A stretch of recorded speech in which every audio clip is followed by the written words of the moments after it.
पहले जापान, 7 साल बाद दोनों देश यानी चीन और जापान जा रहे हैं मोदी। कौन कौन से धमाके करने वाले हैं अब इसका चैप्टर आपको दिखाता हूं। इधर भारत में इंडी गठबंधन नरेंद्र सरेंडर का माहौल बना रहा है, वो तो आपने देख लिया। लेकिन पीएम मोदी पूरी दृढ़ निश्चय के साथ धमाके किए जा रहे हैं और जिन धमाकों में ट्रंप का सारा घमंड जो है वो चूर चूर हो रहा है। मोदी जापान के दौरे पर निकल रहे हैं, जापान के बाद वो चीन जाएंगे। 7 साल में पहली बार नरेंद्र मोदी चीन और जापान जा रहे हैं।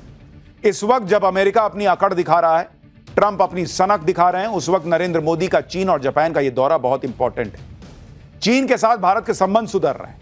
पीएम मोदी के स्वागत के लिए चीन में जोरदार तैयारियां हो रही, लेकिन चीन जाने से पहले पीएम मोदी जापान जा रहे हैं। चीन और जापान जाकर नरेंद्र मोदी कौन से धमाके करने वाले हैं ये आपको आगे बताऊंगा, लेकिन ये पहले देख लीजिए कि इससे ट्रंप कैसे बिलबिला रहे हैं। मोदी को घेरने के लिए ट्रंप ने अपने यहां जोकरों की फौज उतार दी। किस तरह की अजीब अजीब बातें ट्रंप के सलाहकार कर रहे हैं देख लीजिएगा तो आप भी कहिएगा कि जोकर हैं क्या। एक सलाहकार ने यूक्रेन युद्ध को मोदी का युद्ध बता दिया, तो आदमी नहीं बोलेगा कि जोकर हो क्या जी, मोदी का युद्ध कैसे हो गया जी रूस यूक्रेन। एक सलाहकार यूरोप से कह रहा है कि भारत पर टैरिफ लगा दो। जोकर नंबर 3 कह रहा है कि अगर भारत नहीं झुकेगा तो ट्रंप भी नहीं झुकेंगे, तो मत झुको जाओ। जैसे सोशल मीडिया पर ट्रोल आर्मी होती है, उसी तरह से ट्रंप के सलाहकार जोकर और ट्रोल की तरह बिहेव कर रहे हैं।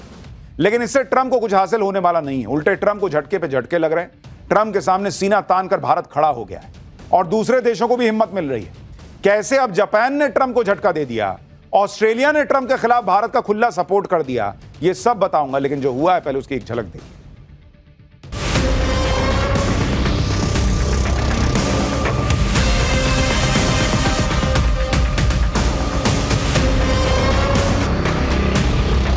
Because we got to fund Modi's war, okay?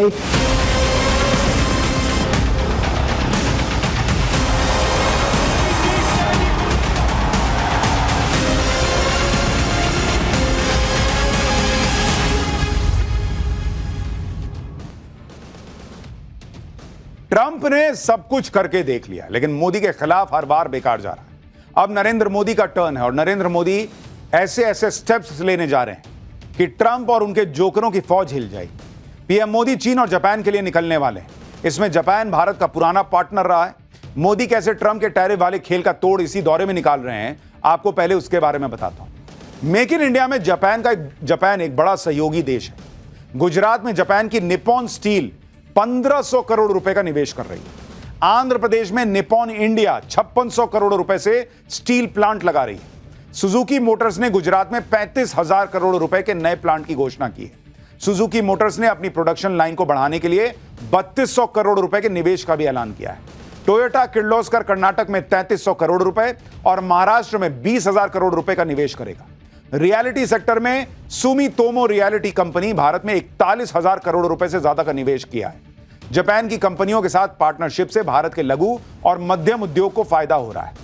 Tokyo electron, फुजी film और टाटा इलेक्ट्रॉनिक्स मिलकर सेमीकंडक्टर इकोसिस्टम भी बना रहे हैं। फुजित्सु कंपनी अपने ग्लोबल कैपेसिटी सेंटर में 9,000 भारतीय इंजीनियरों की भर्ती कर रहा है, जिससे आईटी सेक्टर से जुड़े लघु और मध्यम उद्योगों को बढ़ावा मिल सके। यानी ट्रंप जितना भी जोर लगा ले, कितना भी टैरिफ लगा ले, भारत ने इसका तोड़ निकाल लिया है और अपने रास्ते खुद बना रहा है। नरेंद्र मोदी ने जैसा स्टैंड ट्रंप की सनक के खिलाफ लिया है, वो दुनिया के लिए एक मिसाल है। ट्रंप की टैरिफ नीतियों के खिलाफ अब दुनिया के देश भारत के साथ आ रहे हैं और अमेरिका को झटका भी दे रहे हैं। जैसे आप देखिए, जापान ने टैरिफ रेट कम करने के लिए अमेरिका के साथ एक डील की थी। अमेरिका ने जापान पर 25% टैरिफ लगाया था, जिसके बाद जापान और अमेरिका के बीच टैरिफ को लेकर डील हुई। इसके बाद अमेरिका ने जापान पर टैरिफ कम करके 15% कर दिया और बदले में जापान ने अमेरिका में $550 बिलियन निवेश करने की बात कही। $550 बिलियन निवेश पैकेज को लेकर जापान और अमेरिका में बात हो रही थी। जापान के टॉप बिजनेस नेगोशिएटर रयोसेई आकाजावा को इस डील के लिए अमेरिका जाना था, लेकिन जापान के टॉप नेगोशिएटर ने अपना अमेरिका का दौरा रद्द कर दिया है। कहा जा रहा है कि इस निवेश से जापान को कोई खास फायदा नहीं होने वाला है। जापान चाहता कि अमेरिका में उसके निवेश से दोनों देशों को समान तौर पर फायदा पहुंचे। इसी को लेकर जापान और अमेरिका के बीच मतभेद दिख रहे हैं। डील के कुछ बिंदुओं पर प्रशासनिक स्तर पर चर्चा की जरूरत बताई जा रही है।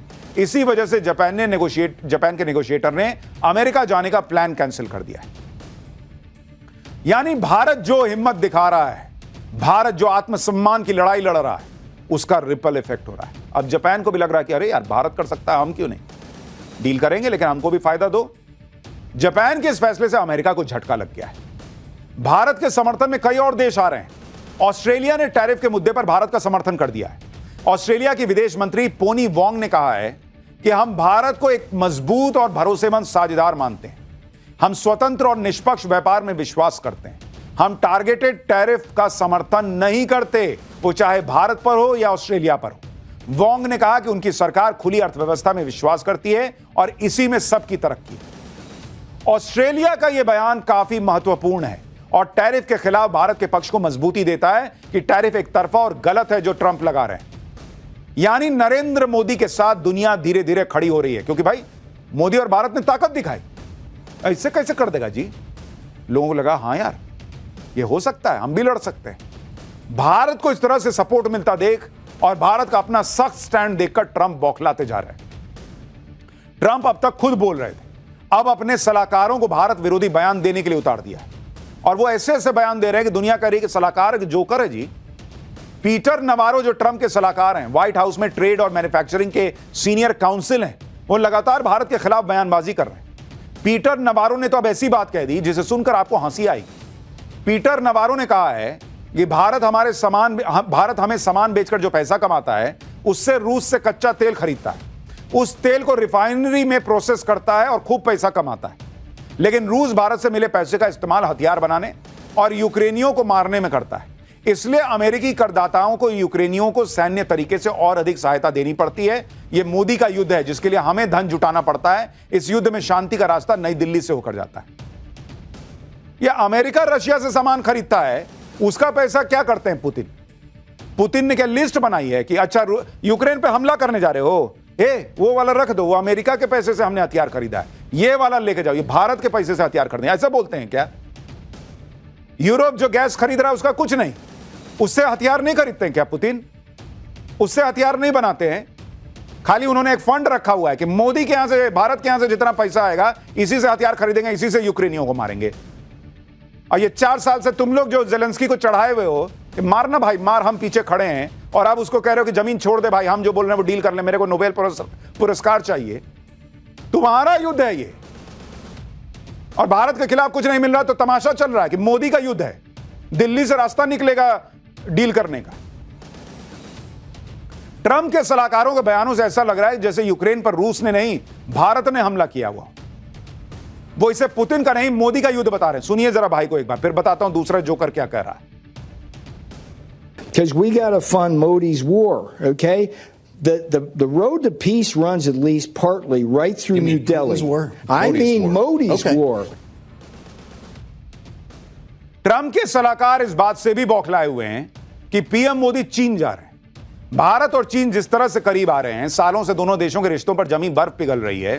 पीएम मोदी एससीओ समिट के लिए चीन जा रहे हैं, उससे अमेरिका का पूरा खेल गड़बड़ा गया। अब ट्रंप के सलाहकार भारत को समझा रहे हैं चीन आपका दोस्त नहीं है, दुश्मन है, तुम बता रहे हो।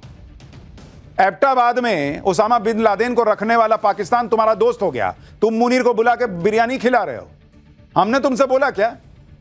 पीटर नवारो अब कह रहे हैं कि लोकतंत्र का साथ देने की बजाय, ये तस्वीरें आ गई हैं, देखिए मोदी जा रहे हैं जापान के दौरे के लिए निकल रहे हैं। मैंने आपको अभी बताया पाठशाला में, ये बहुत अहम दौरा है, पहले जापान और उसके बाद चीन जाने वाले हैं नरेंद्र मोदी। और ये तस्वीरें प्रधानमंत्री नरेंद्र मोदी की बहुत महत्वपूर्ण तस्वीरें हैं, क्योंकि पीएम का जापान और फिर चीन का दौरा अब शुरू हो गया है। खैर, लोकतंत्र का साथ देने की बजाय, वो कह रहे हैं नवेरो, जो पीटर नवारो हैं, उन्होंने कहा है कि लोकतंत्र का साथ देने की बजाय आप सत्तावादियों के साथ मिल रहे हैं। आप दशकों से चीन के साथ एक शांत युद्ध में हैं। चीन ने अक्साई चीन और आपके पूरे क्षेत्र पर आक्रमण किया, वो आपका मित्र नहीं है। चीन हमारा मित्र नहीं है, तुमको समझ में आ रहा है, और पाकिस्तान तुम्हारा मित्र है। यानी पीएम मोदी अभी चीन पहुंचे भी नहीं, लेकिन अमेरिका अभी से परेशान हो गया। पीटर नवारो ने भारत को ऑफर दे दिया कि अगर भारत रूस से तेल खरीदना बंद कर दे तो टैरिफ 50% से फौरन 25% हो जाएगा। सुनिए एक बार। Look, it's real easy. India can get 25% off tomorrow if it stops buying Russian oil and helping to feed the war machine. इसी तरह से ट्रंप के एक और सलाहकार केविन हैसेट ने भी भारत को धमकाने की कोशिश की। केविन हैसेट ट्रंप के आर्थिक सलाहकार हैं, आर्थिक मामलों में ट्रंप को सलाह देते हैं। केविन हैसेट ने भारत पर लगे टैरिफ और ट्रेड डील को लेकर कहा है कि ट्रेड डील को लेकर भारत का रुख अड़ियल है। अमेरिकी उत्पादों के लिए बाजार खोलने को लेकर भारत का रवैया अड़ियल रहा है। अगर भारत नहीं झुकता है तो ट्रंप भी नहीं झुकेंगे। भारत के अड़े रहने से ट्रंप और सख्ती दिखा सकते हैं। ट्रंप की सलाहकार आर्मी के बयान आपने देखे। अब आपको बताते हैं कि अमेरिका के वित्त मंत्री क्या कह रहे हैं। स्कॉट बेसेंट, जो अमेरिका के वित्त मंत्री हैं, वो भारत के खिलाफ यूरोप को भड़का रहे हैं। स्कॉट बेसेंट चाहते हैं कि जो अमेरिका कर रहा है वैसा ही यूरोप भी करे। स्कॉट बेसेंट ने कहा कि यूरोप के देशों से वो कह रहे हैं कि वो भारत पर टैरिफ लगाने के मामले में दबाव बनाए, लेकिन सिर्फ कनाडा इसके लिए तैयार था। यूरोप के देश खुद रूस से पेट्रोलियम प्रोडक्ट खरीद रहे हैं। यह युद्ध अमेरिका में नहीं बल्कि यूरोप में लड़ा जा रहा है। अमेरिका अकेले इसका बोझ नहीं उठा सकता है। अमेरिका चाहता है कि यूरोप भी भारत पर टैरिफ लगाए, लेकिन यूरोप इसके लिए तैयार नहीं हुआ है। मुझे लगता है अमेरिका अभी भी उसी माइंडसेट में, उसको लग रहा है कि वो जो है वो ब्रिटिश राज है और भारत पे कोई राज करके और भारत को गुलाम बनाए हुए। भाई, हम गुलामी से निकल चुके 1947 में, और उसके बाद हम किसी की गुलामी करने को तैयार नहीं है। यह नया भारत है। तुम अपनी गुलाम मानसिकता से बाहर निकलो कि तुम दुनिया के जो दादा हो और तुम जो बोलोगे वो दुनिया करेगी। दुनिया करती होगी, भारत नहीं करेगा। आप यह भी देखिए कि अमेरिका कैसे भारत पर दबाव बनाने की कोशिशें कर रहा है। पहले तो ट्रंप के मंत्री ने H-1B वीजा को खत्म करने की वकालत की। इस वीजा का फायदा भारतीय नागरिकों को मिलता है और अब अमेरिका जाने वाले भारतीय छात्रों को टारगेट किया जा रहा है। विदेशी छात्रों के लिए वीजा नियमों में बदलाव की तैयारी की जा रही है, जिसका असर भारतीय छात्रों पर पड़ सकता है। विदेशी छात्रों के लिए F-1 और एक्सचेंज प्रोग्राम के तहत आने वाले विदेशी छात्रों के लिए J-1 वीजा नियमों में बदलाव का प्रस्ताव है। एक नए नियम के तहत अब विदेशी छात्र सालों तक अमेरिका में पढ़ाई नहीं कर पाएंगे। नए नियम के तहत विदेशी छात्रों को 4 साल तक के लिए स्टूडेंट वीजा दिया जाएगा। अगर पढ़ाई इससे ज्यादा चलती है तो छात्रों को फिर से वीजा के लिए अप्लाई करना होगा। अभी तक अमेरिका में कोर्स पूरा करने के लिए स्टूडेंट वीजा मिलता था, चाहे कोर्स 2 साल का हो, 6 साल का हो। नए नियम अभी लागू नहीं हुए हैं। इस पर 30 दिन तक जनता से सुझाव मांगे गए। नए नियम लागू होने का सबसे ज्यादा भारतीय छात्रों पर असर पड़ सकता है। साल 2024 में अमेरिका के अंदर 4,20,000 भारतीय छात्र पढ़ाई कर रहे थे, लेकिन अमेरिका यह सब पैंतरेबाजी कर रहा है। अभी करेगा नहीं करेगा पता नहीं, लेकिन माहौल पूरा बना रहा है कि भाई ऐसा कर सकता हूं, वैसा कर सकता हूं।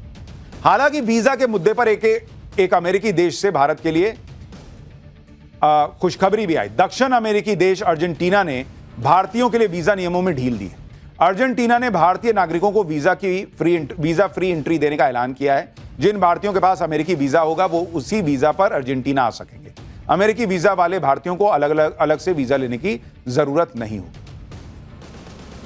अब आपको यह भी दिखाता हूं कि अमेरिका को भारत के साथ क्यों आना पड़ेगा आखिर में, ये वहां के लोग भी कह रहे हैं। भाई, एक टाइम पर कनाडा ने भी भारत से दुश्मनी कर ली थी, लेकिन आज की डेट में देखिए कि कनाडा ऐसे लाइन पर आया कि फिर से रिश्ते सामान्य कर रहा है।